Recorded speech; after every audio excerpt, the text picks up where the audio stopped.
Love him or hate him, Daniel Negreanu helped change the game of real money poker.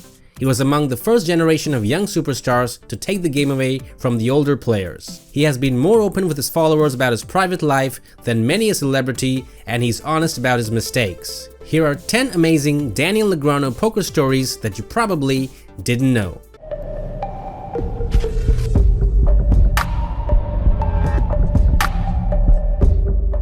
Number 1.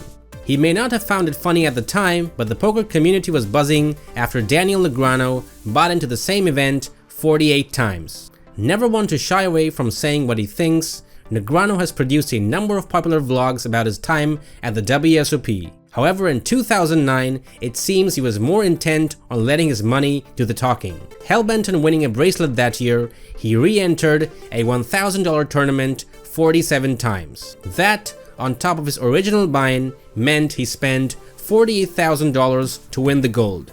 To break even, he needed to finish in the top 10. Not only did he fail that mission, he failed to make the money at all. To top things off, his old rival Phil Hellmuth went on to win that event. Number 2. During the poker boom, Daniel Negreanu developed and worked on his own site, Full Contact Poker. In the beginning, there were a lot of sites popping out of nowhere. Negreanu saw this as a great opportunity to invest some money and create his own poker site. Daniel said he was a one-man marketing machine for Full Contact Poker. It reached a point where he would do up to 50 radio interviews in one day all across the United States and Canada. In 6 months' time, the site became successful enough to a point where a company offered him $170 million for the online poker room. However, the Unlawful Internet Gambling Enforcement Act, or UIGEA, was signed into effect in October of 2006. The company quickly backed off, given that the UIGEA imposes severe banking restrictions on US-friendly poker sites. If the deal had gone through just a few months ago, Daniel Negreanu would have been $170 million richer. Negreanu's Full Contact Poker ceased being a real money poker site in 2007 and is now used as the Canadian's personal blog and sounding board. Number 3. Fans know Daniel Negreanu and Pokerstars go way back, but he could have been there from the beginning and chose not to be. Writing on his own blog, Steve Badger states that he was approached at a Commerce Casino tournament by Daniel Negreanu. Negreanu asked Steve if a Canadian acquaintance of his could contact Badger with a business proposition. The acquaintance was Isai Scheinberg, and the business became Pokerstars.com. Thanks to Daniel turning Isai down, Steve Badger got the chance to help create what ended up being the largest poker site in the world. After the UIGEA, Negreanu signed a sponsorship deal with Pokerstars in June of 2007. Part of the deal also included Full Contact Poker's players base integrated into Pokerstars, but Kid Poker was still the main attraction of the deal. He became their greatest ambassador, showing up to all European Poker Tour events. Many pros came and went, but Daniel Negreanu was constant for 12 years up until 2019, when he finally decided to part ways with Pokerstars. The main reason for the split up was probably because he had gotten married that year and his life was headed to a new direction and he wanted to focus more on his family. Another likely reason for Negreanu splitting with Stars is that maybe he was tired of defending them. Pokerstars had made some unpopular moves in recent years, including raising the rake and eliminating the Supernova Elite VIP level. Number 4. Daniel Negreanu is easily one of the most successful poker players of all time. However, in the past, he's been largely unsuccessful in the love department, which prompted him to go on Bravo's The Millionaire Matchmaker.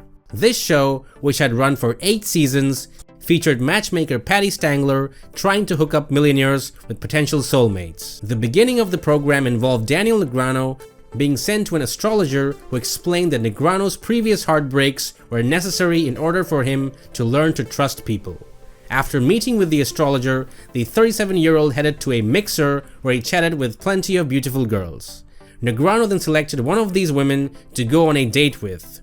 Dinner at a vegan restaurant, Russian dancing, and blackjack with a kiss topped off a memorable night out for the pair, with Negreanu asking Lindsay to date him exclusively. They may have hit it off in Vegas, but the romance was short-lived. Regardless, it seemed as if Negreanu met a pretty quality girl and he enjoyed his time on the show. Number 5.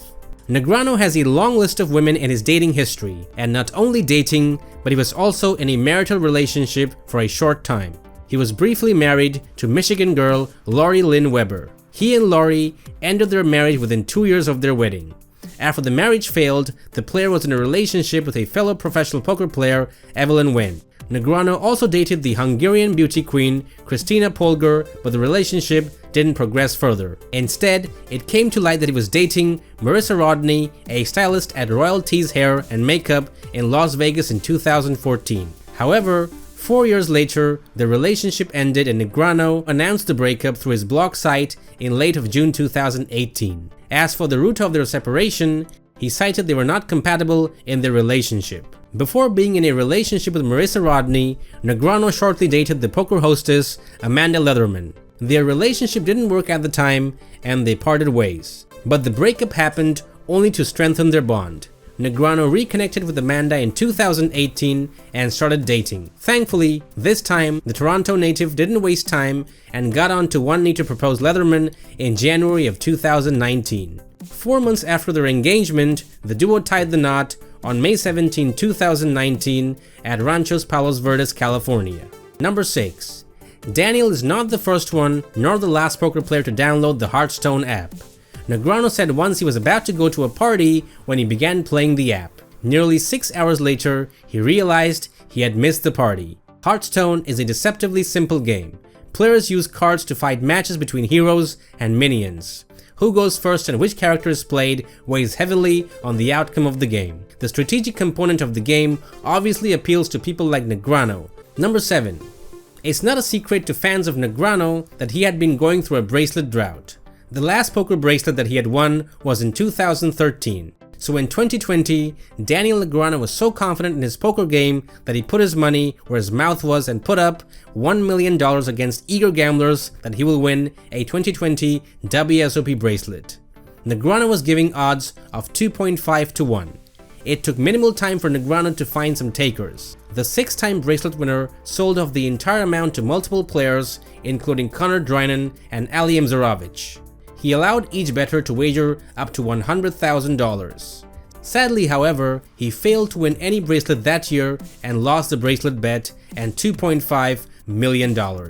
Number 8.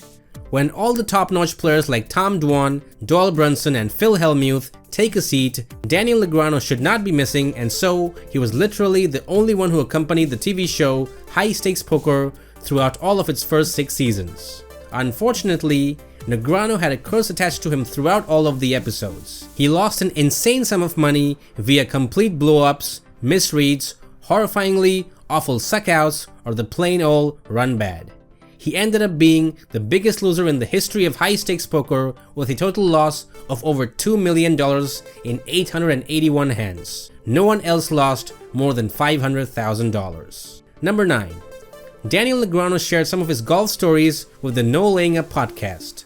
Not even picking up the game until his early 30s, Negreanu was making insane prop bets as soon as he could swing a club. One drunken night in Las Vegas, he blurted out that within a year, he could shoot 80 at TPC Summerlin from the back tees. This was a 7,000-yard course, and Negreanu couldn't even play to a handicap yet at that time. So just to make it interesting, a wager of $550,000 was agreed on, and Negreanu hit the practice range with much gusto.